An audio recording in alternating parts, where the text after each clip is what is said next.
चलो बिस्मिल्लाहिर्रहमानिर्रहीम। ये हमारा 2018 का सीटेट का पेपर है, ठीक है। ये सीटेट के पेपर में हम देखने वाले हैं लैंग्वेज पेडागोजी, दोनों भी, पहली लैंग्वेज की भी और सेकंड लैंग्वेज की भी, और साथ में जो इसको जो है डील करते हुए चलेंगे सवालात, ठीक है। पहला सवाल है, answer the following question number 106 to 120 bye selecting the correct most appropriate option. पहला है 106, iconic mood off learning is based on system using iconic mood. कितने मूड से उसके, देखो पहला क्या है, इनएक्टिव है, आइकॉनिक है, और तीसरा है सिंबॉलिक है। और ये तीनों दिया है किसने, ब्रूनर ने दिया है, ठीक है।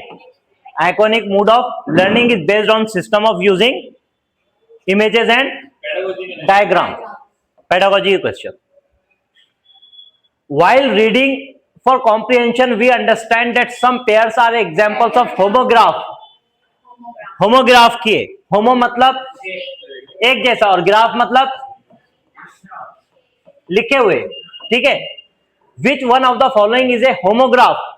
वाम टेपिड एक जैसे, लिखने में एक जैसे, लीड लेट एक जैसे ना, lead date mail mail. Homograph कहते हैं ऐसे वर्ड्स जो लिखने में एक जैसे हो, जिनके जो है पढ़ने का प्रोनाउंसिएशन अलग हो सकता है और उनके मायने भी अलग हो सकते हैं, लेकिन लिखने में स्पेलिंग सेम रहेंगे, वो क्या कहलाते हैं, होमोग्राफ। इसी तरह का एक वर्ड आता है होमोनिम्स या होमोफोन्स।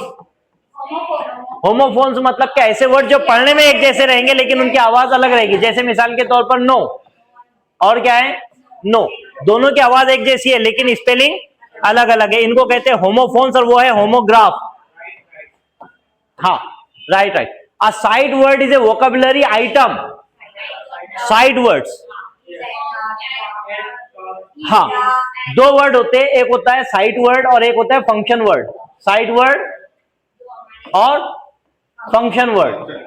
देखो साइड वर्ड के जो है सिर्फ सीधी सिंपल बात यह है कि ऐसे वर्ड जो देखने में जो है हमारे को समझ में आ जाते हैं, जिनके मायने से लेना देना नहीं रहता, जो ग्रामेटिकल फॉर्म में नहीं होते, उनको कहते हैं साइड वर्ड्स। और ऐसे वर्ड्स जो है ग्रामेटिकल फॉर्म में होते हैं वो कहलाते हैं फंक्शन वर्ड्स, ठीक है। अब साइड वर्ड्स जो है फंक्शन वर्ड साइड वर्ड हो सकते हैं, लेकिन हर साइड वर्ड फंक्शन वर्ड नहीं हो सकता, ठीक है। तो क्या है, that needs proper visual understanding of the context. नहीं, साइड वर्ड का मतलब ये नहीं होता। साइड वर्ड मतलब देखते से हमारे को जो पहचान में आ जाते हैं, जो रीडिंग में हमारी मदद करते हैं, वो कहलाते हैं sight words. That is to be learn by heart, नहीं, that the reader recognizes and finds meaningful on sight without a complicated analysis, that helps in judging the effectiveness of the author's style. नहीं, sight word कहते हैं that the reader recognizes and finds meaningful on sight without a complicated analysis. जैसे मिसाल के तौर पर of, in, M, N, मतलब इनके जो है मायने देख रहे हैं कि हम सिर्फ रीडिंग में ये जो है पहचानते हैं हम इनको, और इससे रीडिंग हमारी फास्ट होती है, वो कहलाते हैं sight words. Which one of the following method is suggested for teaching grammar at primary level? Grammar at primary level. Grammar के दो ही तरीके होते हैं, एक होता है डिडक्टिव और एक होता है इंडक्टिव। प्राइमरी लेवल पर कौन सा होता है, देखो प्राइमरी तरीके पर ये देखो टेक्स्ट बुक मेथड और ट्रांसलेशन मेथड कैंसिल कर दो। डिडक्टिव मेथड में पहले हम उसूल बताते हैं, बाद में क्या करते हैं, बच्चे को रूल बताते हैं। ये जो है हायर क्लासेस के लिए बेहतर है, प्राइमरी क्लासेस के लिए इंडक्टिव होता है। पहले हम मिसाल देंगे, बाद में रूल बताएंगे, वो कहलाता है इंडक्टिव मेथड। तो यहां पर कौन सा रहेगा, inductive method. Close means fishing, finishing, missing part, close और एसेसिंग, मिसिंग पार्ट। इसी से बनता है cloze test.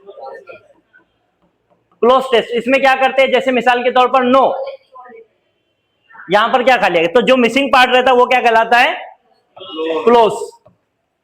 The last stage of writing is, last stage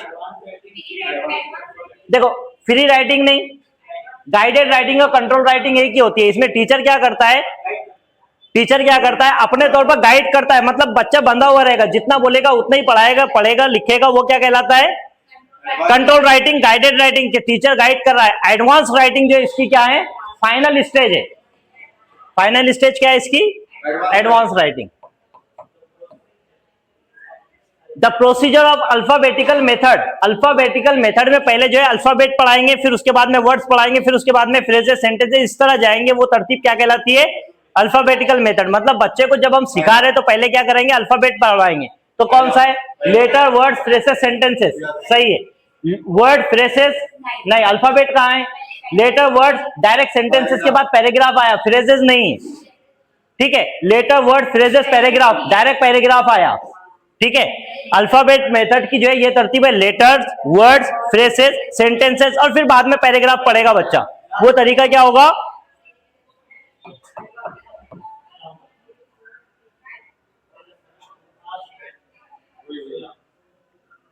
चलो उसको बाद में देखते हैं।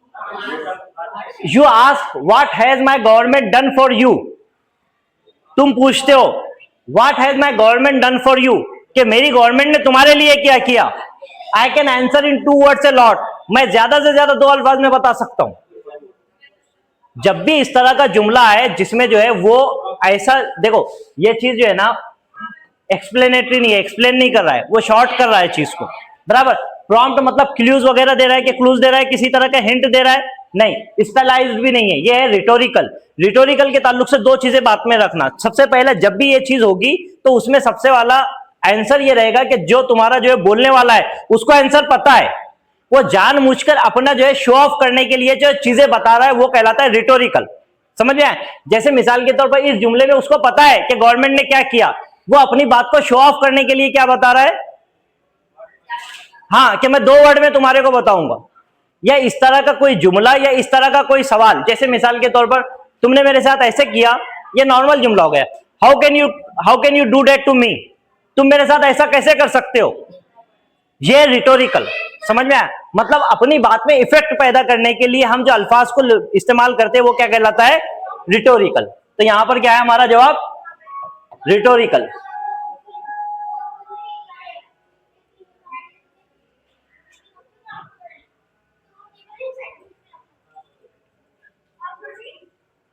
एक 110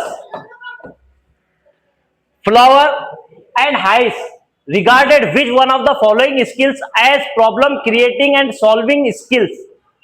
2 जो है यहां पर एजुकेशनिस्ट है जिन्होंने जो है 2 चीजें बताई है, सबसे पहला फ्लावर और दूसरा हाइस। ये दोनों ने जो है कौन सी चीज के बारे में बताया कि कौन सी स्किल ऐसी है जो प्रॉब्लम सॉल्विंग के लिए इस्तेमाल होती है और प्रॉब्लम क्रिएटिंग के लिए। ये स्पीकिंग के ताल्लुक से इन्होंने बात की है राइटिंग का। इनकी पूरी जो है ना, पूरी की पूरी थ्योरी जो है राइटिंग पर है। इसको जो है कहते हैं पीटीआर, प्लानिंग, ट्रांसलेटिंग और रिवीविंग, ठीक है। राइटिंग मेथड पर इनकी थ्योरी है, वो क्या कहलाता है, टीपीआर, सॉरी पीटीआर। टीपीआर जो है अपना टोटल फिजिकल रिस्पॉन्स, ये पीटीआर है, प्लानिंग, ट्रांसलेटिंग और रिवीविंग। तो इनके ताल्लुक से कौन सी है ऐसी स्किल जो है प्रॉब्लम क्रिएटिंग और सॉल्विंग में स्किल इस्तेमाल होती है, writing. Find out the function word from the following. Function word कौन से है, अभी मैंने बताया साइट वर्ड और फंक्शन वर्ड। नहीं, एक नहीं है, बहुत सारे साइट वर्ड जो है फंक्शन वर्ड हो सकते हैं, लेकिन जो है सब साइट वर्ड फंक्शन वर्ड है क्या, ऐसा नहीं हो सकता। देखो ये कौन सा है, चैंपियन नाउन है, ये क्या है, एडजेक्टिव है, और ये क्या है, वर्ब है, बराबर। ये जो वर्ब है ये तीनों ये जो है लेक्सिकल वर्ब होते हैं, वर्ड होते हैं, मतलब ये ऐसे वर्ड जो खुद में अपनी मायने रखते हैं, ये कहलाते हैं ऐसे वर्ड। समझ में आया, ये अकेला एंड है जो क्या है, फंक्शन वर्ड है। और फंक्शन वर्ड ये वर्ड जो है ऐसा, फंक्शन वर्ड ऐसा वर्ड कहलाता है जो ग्रामर में इस्तेमाल होता है। जैसे मिसाल के तौर पर is, am, are, is, am, are, was, were, have, and, but, ये ग्रामेटिकल वर्ड है। समझ में, ये वर्ड कहलाते हैं फंक्शन वर्ड्स, ठीक है। What do you mean by review? Review के मुतालिक क्या मतलब होता है रिव्यू का? गेस तो नहीं होता, सिर्फ गेस करते हैं कि रिव्यू में हम एवेल्युएशन, एवेल्युएशन भी नहीं होता क्योंकि हम गेस कर रहे, असेसमेंट भी नहीं होता। क्रिटिकल एवेल्युएशन, जब किसी बात को हम गौर खोज करके जो है उसका असेसमेंट करते हैं कि इसमें क्या करना है, कैसे करेंगे, सवाल पूछते हैं, चीजें करते हैं, वो क्या कहलाता है? रिव्यू करना। एक बार रिव्यू कर लो, मतलब अपनी चीज पर गौर खोज करना बारीकी से, क्या कहलाता है? Review, critical evaluation. Content words are called, अभी बताया, content words, lexical words, noun, adjective, verb और एडवर्ब, ये क्या होते हैं? लेक्सिकल वर्ड और कंटेंट वर्ड कहलाते हैं। समझ में आया? जिनके खुद के मायने रहते हैं, इनके मायने जो है मतलब बदलते नहीं, अपने खुद के मायने डिपेंड रहते हैं ये।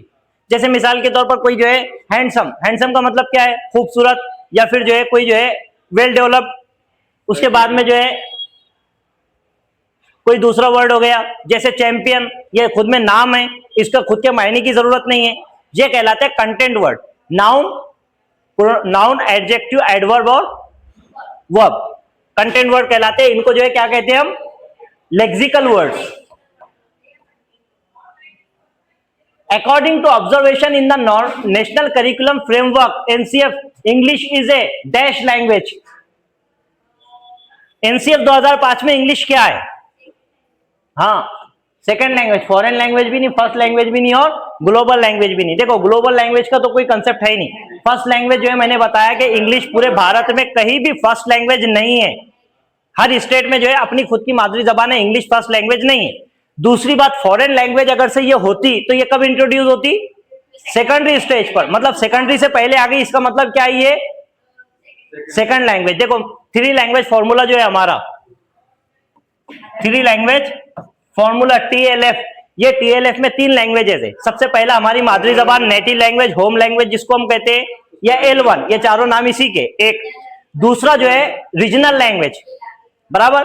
अब वो इंग्लिश भी हो सकती, हिंदी भी हो सकती, मराठी भी हो सकती, तमिल भी हो सकती, जो भी होगी तुम्हारी, बराबर। और जो लैंग्वेज सेकंड लैंग्वेज के तौर पर नहीं पढ़ाई जा रही है वो होती है थर्ड लैंग्वेज। समझ में? उसमें हिंदी भी हो सकती थर्ड लैंग्वेज में, मराठी भी हो सकती, इंग्लिश भी हो सकती, कोई भी लैंग्वेज हो सकती, ठीक है। जैसा जो है आंध्र प्रदेश में, तेलंगाना में जो है सेकंड लैंग्वेज जो है उनकी दूसरी है, कौन सी है? उर्दू लगाते हैं। पहली जो है तेलुगु है, दूसरी उर्दू है और तीसरी उन्होंने जो है इंग्लिश रखे। हाँ, तेलंगाना आंध्र प्रदेश में।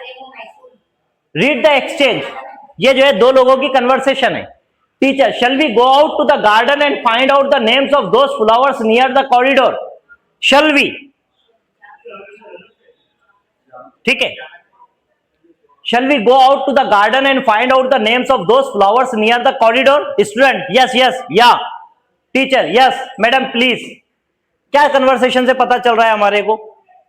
सिर्फ कन्वर्सेशन पर गौर करो कि टीचर जो है बच्चों को बोल रहा है कि हमें जो है जाना चाहिए वहां पर, चलो चलते हैं, ठीक है। अब यहां पर जो है ना टीचर के ताल्लुक से वो पूछ रहा है क्या है?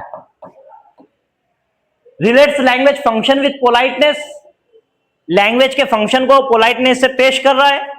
Makes a polite suggestion to start reading, reading की बात कर रहा है।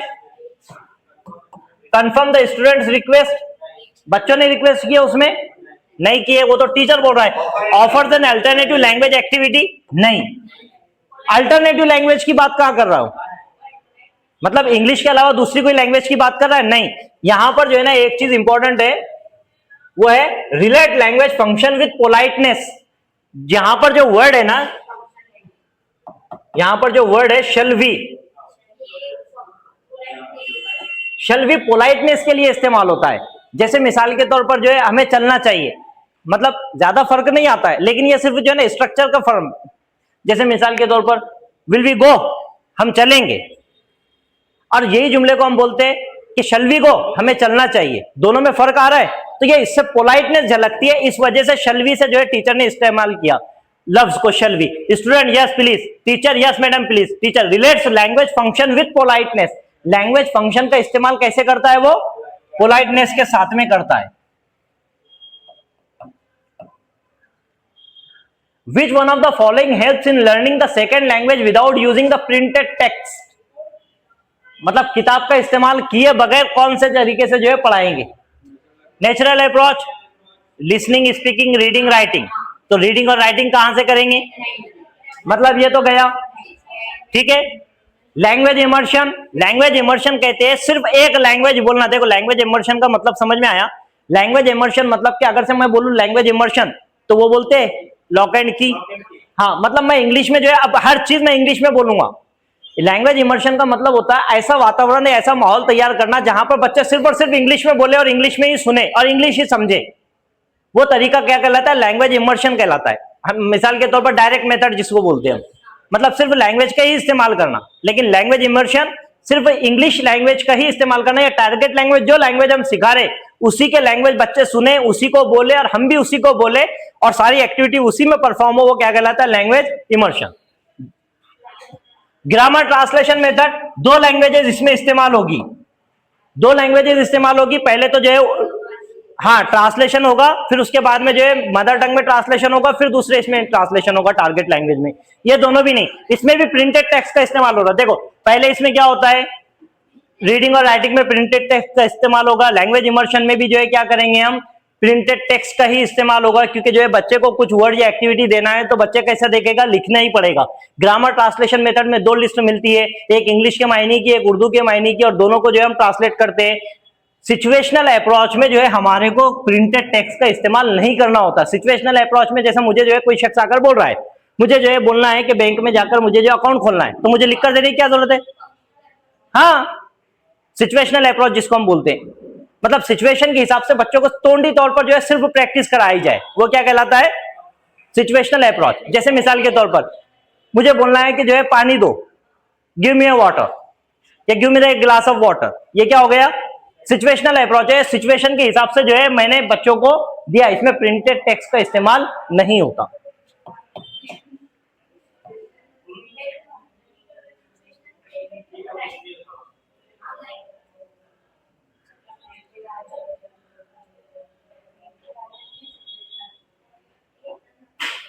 वन 136 से, हाँ, the study of a meaning in a language is known as, study of a meaning क्या कहलाता है, सिंटेक्स, सिमेंटिक्स, मॉर्फोलॉजी या लिंग्विस्टिक्स। सिमेंटिक्स, सिंटेक्स कहते हैं मॉर्फोलॉजी, मायने की जो मॉर्फोलॉजी जो स्टडी रहती है, मॉर्फिम की जो है पूरी स्टडी है, वो क्या कहलाती है, मॉर्फोलॉजी। लिंग्विस्टिक, लिंग्विस्टिक कहते हैं जबान की महारत के लिए तुम जो है और ज्यादा उसमें जो है माहिर होने के लिए, या फिर कोई शख्स और ज्यादा डिटेल में पढ़ रहा है, वो लिंग्विस्टिक। सिंटेक्स, स्ट्रक्चर का जो है तुम्हारे में तब्दीली होती है, वो क्या कहलाती है, हाँ, सिमेंटिक्स है, मायने की स्टडी या स्टडी ऑफ मीनिंग क्या कहलाती है, semantics. The teacher tells a story about animals. Children make animals noises every time they hear the name of the animal. It is, हाँ, बच्चे जो है फिजिकल रिस्पॉन्ड कर रहे हैं, तो क्या हो गया वो, टीपीआर, टोटल फिजिकल रिस्पॉन्स। देखो कम्युनिकेटिव लैंग्वेज टीचिंग में जो है ना क्या होगा, ग्रुप में बनाएंगे, डिस्कशन होगा, है ना, पेयर वर्क होगा, इस तरह की चीजें होगी, वो क्या है, communicative language teaching. Grammar translation में तुम्हारे को पता है क्या होगा, ग्रामर ट्रांसलेशन में, ग्रामर ट्रांसलेशन में जो है बच्चे को जो है एक लिस्ट दी जाएगी इंग्लिश के मायने की, दूसरी लिस्ट दी जाएगी उर्दू के मायने की। इंग्लिश का ट्रांसलेशन मीनिंग का देखकर बच्चा जो है इंग्लिश का उर्दू में करेगा, फिर टोटल फिजिकल रिस्पॉन्स, ठीक है। जब भी बच्चा यहां पर क्या है, tales a story about animals, children make animal noises every time, मतलब बच्चे क्या कर रहे हैं, एक्शन कर रहे हैं ना, तो क्या आएगा, टोटल फिजिकल रिस्पॉन्स। किसने दिया था ये, जेम्स अशर ने, ठीक है, किसने दिया था, जेम्स अशर ने दिया था। टीपीआर इसको कहते हैं हम शॉर्ट में, total physical response. Reading approach किसने दिया था, डॉक्टर वेस्ट, ठीक है, डॉक्टर वेस्ट ने दिया था।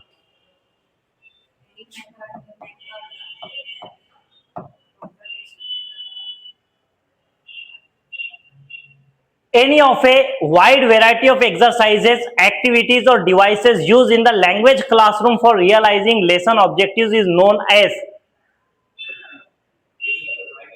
wide variety of exercises, activities, devices used in language classroom। मैंने बताया था तीन चीजें, एक बताया था मेथड, अप्रोच और स्ट्रेटेजीज, बराबर है।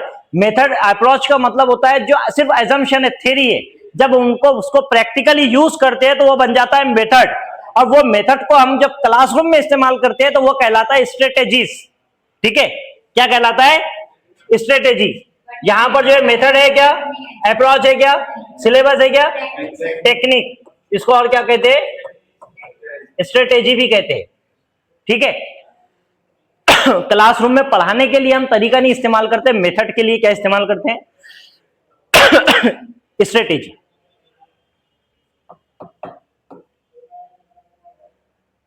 उनचालीस, a test which is administered at the end of a language course is remedial teaching।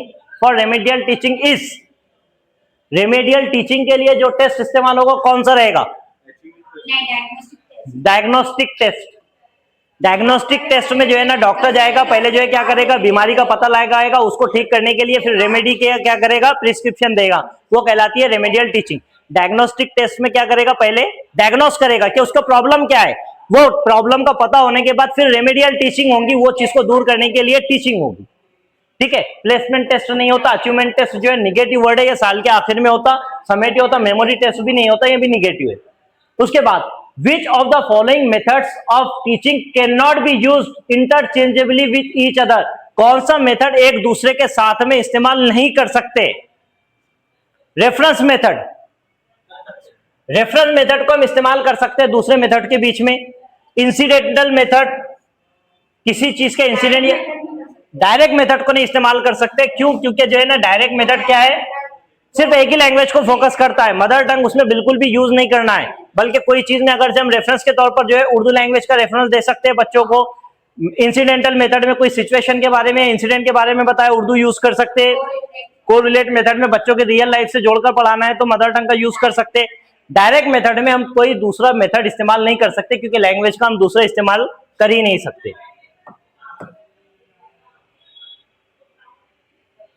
The practice of grammatical structure in a controlled manner can be done by, controlled manner में correcting wrong sentences produced by learners। Controlled manner में हम कर रहे हैं क्या? नहीं। Gap filling grammar exercises, yes. Cloze test क्या है? क्लोज टेस्ट क्या है? गैप फिलिंग एक्सरसाइज ही तो है। कंट्रोल, हाँ, जैसे मिसाल के तौर पर हम वर्ड लिख रहे हैं नो, अब यहां पर एक ही आएगा ना, कंट्रोल और क्लोज सेम है। कंट्रोल्ड ग्रामेटिकल, कंट्रोल मैनर में बोल रहा है। कंट्रोल मैनर में क्या करेगा? कंट्रोल राइटिंग हो, गाइडेड राइटिंग हो, कंट्रोल ग्रामर हो, कंट्रोल टीचिंग हो, या कोई भी चीज कंट्रोल होती है वो टीचर के कंट्रोल में होता है। टीचर जो चीज पर फोकस करेगा वही चीज होगी। ठीक है, तो क्या करेंगे ऐसी चीज में? बच्चों के जो है सेंटेंस को correcting wrong sentences produce by learners, बच्चों ने गलत जुमले बोले उनको करेक्ट करना, नहीं, ये कंट्रोल नहीं होता। ठीक है, gap filling grammar exercise control होती है। गैप फिलिंग का हमने जो है बच्चों को क्या दिया? मौका दिए। राइटिंग पैराग्राफ एंड एसेस, ये भी कंट्रोल नहीं है। ठीक है, explaining the use of particular structures, ये भी क्या होता? कंट्रोल्ड नहीं होता। कंट्रोल में क्या करते हैं? गैप फिलिंग होते हैं। उसके बाद which one of the following statement is true, कौन सा सही है? All formative task are mean for assessment. देखो, जब भी जो है ना ऑल, ऑलवेज, इस तरह की जो है पूरी मुकम्मल बात होगी वो निगेटिव होगा, इसको काट दो। All formative task are mean for assessment, सब फॉर्मेटिव टास्क जो असेसमेंट के लिए ही है, गलत। Assessment need to be given as class work followed by homework every day to provide variety and practice. Variety और प्रैक्टिस निगेटिव वर्ड है, समझ में आया? होमवर्क के लिए इस तरह जो असेसमेंट नहीं करना है, बल्कि जो पहली दूसरी को तो होमवर्क ही नहीं देना है, तीसरी चौथी को आधा घंटा होमवर्क देना है। समझ में आया? तो इस तरह जो है होमवर्क से हम बच्चों को असेस नहीं कर सकते। Formative assessment to be effective must be conducted only after teaching lesson. नहीं, फॉर्मेटिव असेसमेंट देखो ड्यूरिंग भी होता है, बिफोर भी होता है, और आफ्टर भी होता है। ये तीनों फॉर्म में जो है ना फॉर्मेटिव असेसमेंट होता है। तो ये बोल रहा है ओनली आफ्टर टीचिंग ए लेसन, ये भी गलत है। तो सही क्या है? सही क्या है? While all the formative tasks are meant for improving teaching learning, हाँ, जबकि जो है सब फॉर्मेटिव टास्क का मतलब जो है टीचिंग लर्निंग को क्या करना है? इंप्रूव करना है। Some are use for assessment too, लेकिन कुछ जो है ना असेसमेंट के लिए भी इस्तेमाल कर सकते हैं। देखो ऑल इस्तेमाल हुआ लेकिन सम के साथ में, ठीक है।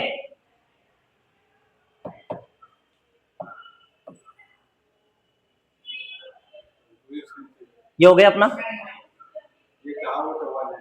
इन the backyard the dog barked and howled at the cat is an example of, कुत्ते ने बैकग्राउंड में या बैकयार्ड में जो है कुत्ते ने भौंका और चिल्लाया, हॉल्ड भी उसी के में, at the cat is an example of. नहीं, कॉम्प्लेक्स में दो चीजें रहती है। देखो सिंपल सेंटेंस में क्या रहता है? सब्जेक्ट भी एक रहेगा, वर्ब एक रहेगा और प्रेडिकेट उसका खुद का रहेगा, ठीक है। इसमें क्या है? ये यहां से यहां तक सब्जेक्ट है, द डॉग बार्क्ड, लेकिन जुमला एक ही है, एंड से जोड़ा है। जैसे मिसाल के तौर पर Isar and Ayas are teaching in the class, simple sentence, समझ में? एंड लगा के उसने सब्जेक्ट को जोड़ा, दो जुमलों को नहीं जोड़ा। उसके लिए शर्त थी दो जुमलों को जोड़ना, समझ में आया? बट के साथ, एंड के साथ, और के साथ, कॉमा के साथ, किसी के भी साथ जोड़ सकते, तो वो कंपाउंड होता। और अगर से एक जुमला दूसरे जुमले के बगैर मायने कायम नहीं रख सकता और दूसरे जुमले पर डिपेंड रहता, एक इंडिपेंडेंट क्लॉज और दूसरा डिपेंडेंट क्लॉज रहता, तो उसमें बनता वो कॉम्प्लेक्स। लेकिन हमारा जवाब क्या है यहाँ? सिंपल। देखो सिंपल कंपाउंड सेंटेंस तो दोनों नहीं आता, कॉम्प्लेक्स और सेंटेंस फ्रेगमेंट नाम की चीज नहीं है। कॉम्प्लेक्स है नहीं है, क्या ये सिंपल सेंटेंस है। Mother tongue influence can be effectively minimised in the classroom, mother tongue का इन्फ्लुएंस किस तरह जो है हम कम कर सकते हैं क्लासरूम में? Using the mother tongue more often, giving examples from the mother tongue, giving a lot of exposure in the target language. देखो कम करना है, मोर ऑफन तो नहीं कर सकते। मदर टंग को कम करना है तो मदर टंग को ज्यादा से ज्यादा इस्तेमाल करेंगे क्या? नहीं। Giving example from the mother tongue, नहीं। एग्जाम्पल जब मदर टंग से बार बार देंगे तो फिर उसको कम कैसे करेंगे? Giving a lot of exposure in the target language, सबसे ज्यादा जो एक्सपोजर टारगेट लैंग्वेज में देंगे, नहीं, ज्यादा नहीं। Giving inputs from the target language in a simple graded manner, बच्चों को टारगेट लैंग्वेज में छोटे छोटे जुमलों में इंस्ट्रक्शन देंगे, ठीक है। उस तरह जो है बाद में जो है धीरे धीरे वो इंस्ट्रक्शन को बढ़ाते जाएंगे और क्या होगी? मदर टंग कम होती जाएगी। इस तरह बच्चा जो है टारगेट लैंग्वेज सीखेगा।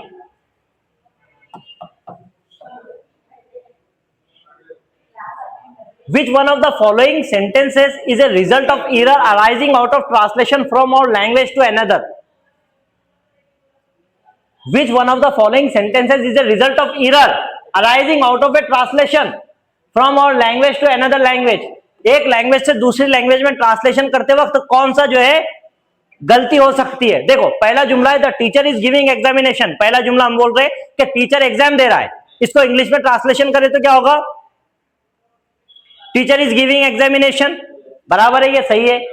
दूसरा students are giving their examination, बच्चे उनका जो एग्जाम दे रहे हैं, यही आता है, बच्चे उनका एग्जाम दे रहे हैं, ये उर्दू में जुमला सही है। लेकिन यही जुमले को जब हम इंग्लिश में ट्रांसलेशन करेंगे तो children are giving examination, not their examination.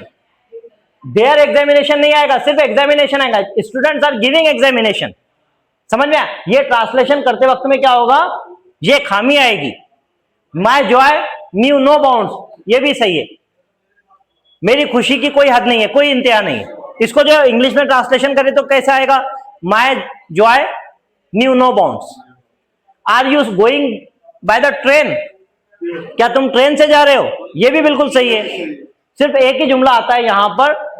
देखो ये जुमले में और ये जुमले में फर्क क्यों है? दोनों में फर्क देखो, समझ में आ जाएगा क्या प्रॉब्लम हुई ट्रांसलेशन में। यहां पर बोल रहा है teacher is giving examination, teacher जो एग्जाम दे रहा है, यहां पर हिज है क्या? The teacher is giving his examination, नहीं। तो फिर यहां पर दे आर कैसे आया? ये क्योंकि उर्दू की खामी कहां पर आई? इंग्लिश में आई, ट्रांसलेशन की खामी है। लिसनिंग स्टिमुलस, स्टिमुलस पता, ये बात गलत वाला है, लिसनिंग स्टिमुलस, लिसनिंग स्टिमुलस क्या होता है? प्रेजेंट इनपुट स्टिमुलस पता है कहां से आया लफ्ज? स्टिमुलस वर्ड लफ्ज कहां से आया? पाउलो को तुम्हारे को मालूम है क्या एक्सपेरिमेंट था उसका? एक जो है एक्सपेरिमेंट किया था उसने, एक्सपेरिमेंट में क्या करता था कि वो जो है बेल बजाता था, रोज बच्चे कुत्ते को खाना देता था।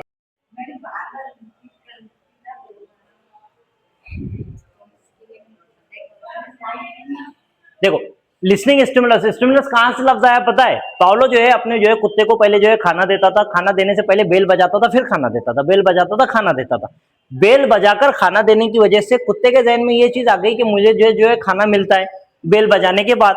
एक मर्तबा उसने क्या किया, खाना नहीं दिया, सिर्फ बेल बजाया, तो कुत्ते के मुंह में जो है क्या है, सलाइवा आ गया, गाल आ गई। क्या उसके पीछे की वजह थी कि जैसा स्टिमुलस वहां से वर्ड निकाल के लाया उसने कि जैसा जो है ये चीज जो है बार बार करने की वजह से उसको क्या मिलता है, स्टिमुलस मिलता है। तो अब जो है उसको जहन में रखकर सवाल का जवाब देना।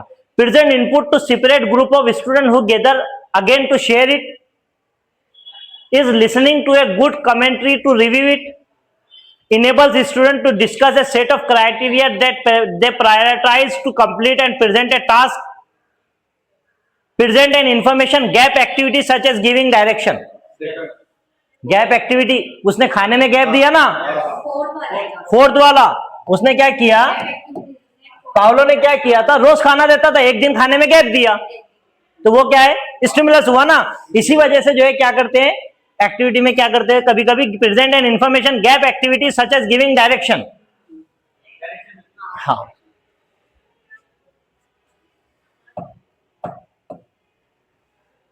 46 reading skills can be developed best by writing answer to question on text. Reading की बात कर रहे हैं, राइटिंग से होगा, focusing on the use of words from context with the text,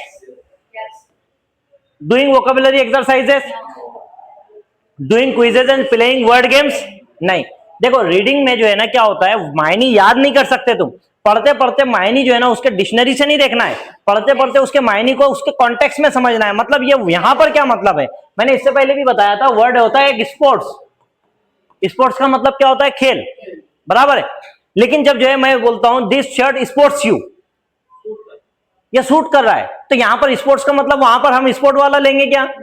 नहीं, मतलब ये डिपेंड करता है, हाँ सिचुएशन के हिसाब से, कॉन्टेक्स्ट में, मतलब उसके मायने बोलना क्या चाह रहा है वो चीज डिपेंड करता है उस पर।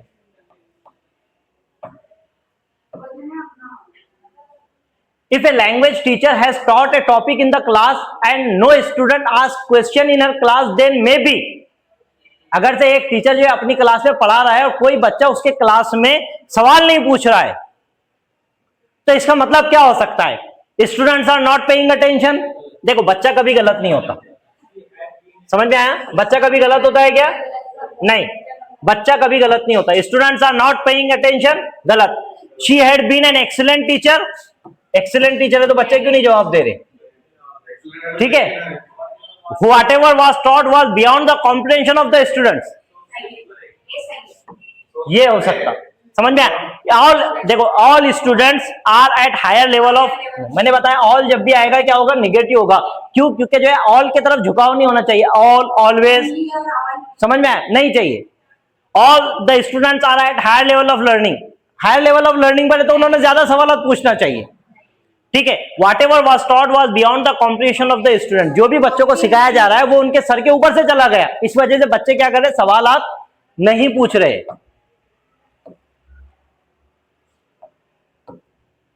What would be the implementer of education, कौन होगा, sorry who would be the implementer of education, कौन होगा, करिकुलम, स्टूडेंट, अरे फैसिलिटी कौन प्रोवाइड करेगा,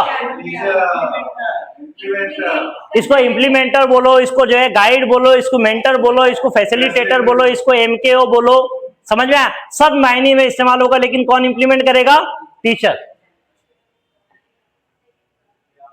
हाँ, the founder of structural grammar was, नहीं, स्ट्रक्चरल ग्रामर का जो है फाउंडर कौन है, स्ट्रक्चरल ग्रामर, हालांकि जो है ना निगेटिव वर्ड है, इसको ध्यान में रखना, ये क्या है, निगेटिव वर्ड है। मतलब इस तरीके से बच्चों को ग्रामर नहीं सिखाना है, ग्रामर सिखाने का सबसे पहला तरीका, पेडागोजिकल ग्रामर सिखाना, समझ में, कॉन्टेक्स्ट में रहता है। दूसरा जो है ग्रामर का तरीका क्या है, कॉन्टेक्स्ट में सिखाना, कॉन्टेक्स्ट में, ये इसी को जो है फंक्शनल ग्रामर भी हम कहते हैं। क्या कहते हैं, फंक्शनल ग्रामर। फंक्शनल ग्रामर का मतलब ये होता है कि जितने ग्रामर की जरूरत है उतना ही ग्रामर सिखाओ। कॉन्टेक्स्ट का मतलब होता है जहां पर उसको जरूरत पड़ रही है उसको सिखाओ, उतना ग्रामर सिखाओ, मतलब पूरे डिटेल में आप उसको जो है टाइप्स ऑफ नाउन्स या सब टाइप्स ऑफ नाउन्स की जरूरत नहीं है तो उसको वो मत सिखाओ, जहां पर जितनी जरूरत है उतना सिखाना क्या कहलाता है, कॉन्टेक्स्ट में। फंक्शनल ग्रामर, कॉन्टेक्स्ट या पेडागोजिकल ग्रामर, ये तीन तरीकों से ग्रामर सिखाना है। स्ट्रक्चरल ग्रामर जो निगेटिव वर्ड है इसको इस तरीके से नहीं सिखाना है, लेकिन सवाल यहां पर ये नहीं है कि सिखाना है या नहीं है, सवाल ये है कि इसने दिया किसने, तो ये दिया है फ्राइस ने। किसने दिया है, फ्राइस ने दिया है। नहीं, यस, इसके नाम में भी इतना कंफ्यूजन है, इसको फ्रूट भी बोलते हैं, इसको फ्रीड, समझ में, फ्राइड भी बोलते हैं, इसको अलग अलग नाम से बोलते हैं। ठीक है, ये हमारा पेपर था 2018 का, और हमने जो है लैंग्वेज 1 और लैंग्वेज 2 दोनों की जो है पेडागोजी देखी।